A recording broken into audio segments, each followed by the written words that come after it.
welcome to another video on the Scholars of Kira channel.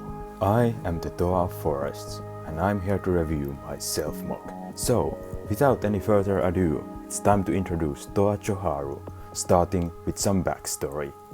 Joharu is a Toa of the Green living on the bleak yet beautiful world of Spherus Magna.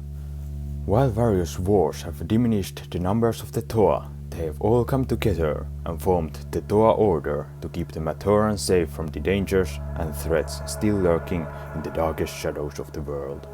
Well, except for Joharu. He has rejected the traditional warrior life of a Toa and set out on his own bizarre adventure across the land to search for ancient relics and ruins and uncover mysteries and myths older than time itself. This includes secrets still hidden in the Great Spirit Robot, knowledge left behind by the powerful Great Beings, and even remains of civilizations far preceding the Agori and Glatorian. Combined with his overall cold and quiet yet eccentric attitude, these adventures have given him the reputation of a lone wolf. Now, let's talk a bit about his powers and gear.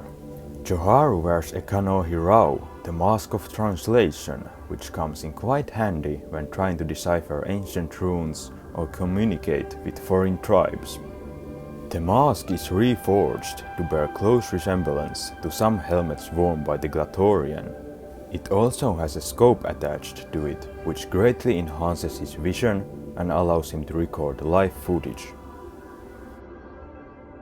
As a Toa of the Green, he is able to manipulate and create plant life.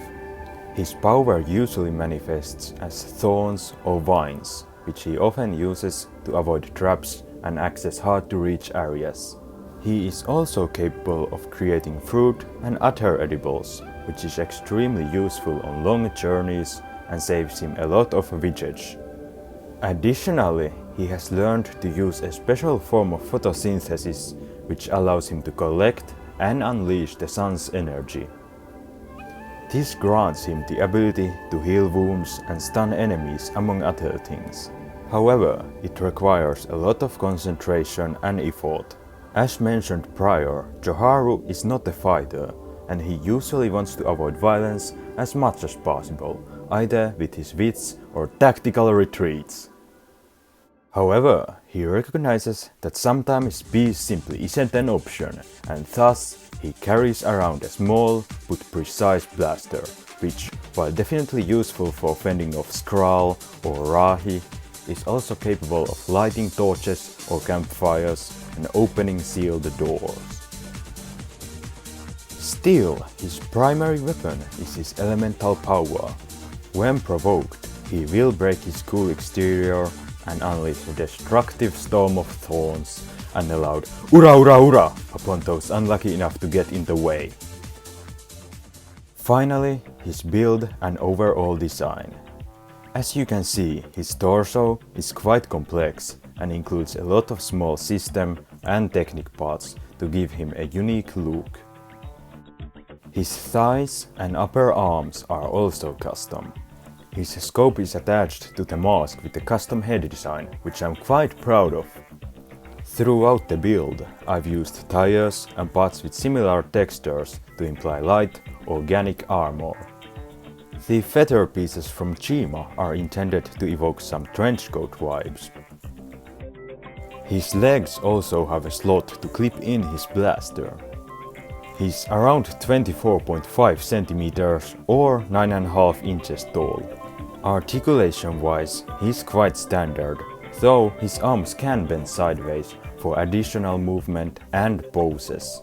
His color scheme consists almost entirely of black and lime green, with some grey sprinkled throughout the build. His eyes and the lens of the scope are translucent neon orange. While it was not completely intentional, this combination of colors has a strong resemblance to the old Power Miners LEGO theme. Speaking of references, his design and traits are very much influenced by several characters from JoJo's Bizarre Adventure. And that was all, folks. Be sure to like and share this video. And to make sure you don't miss any new ones, subscribe to the channel, as well as all of our own channels. Links are in the description below. Arrivederci!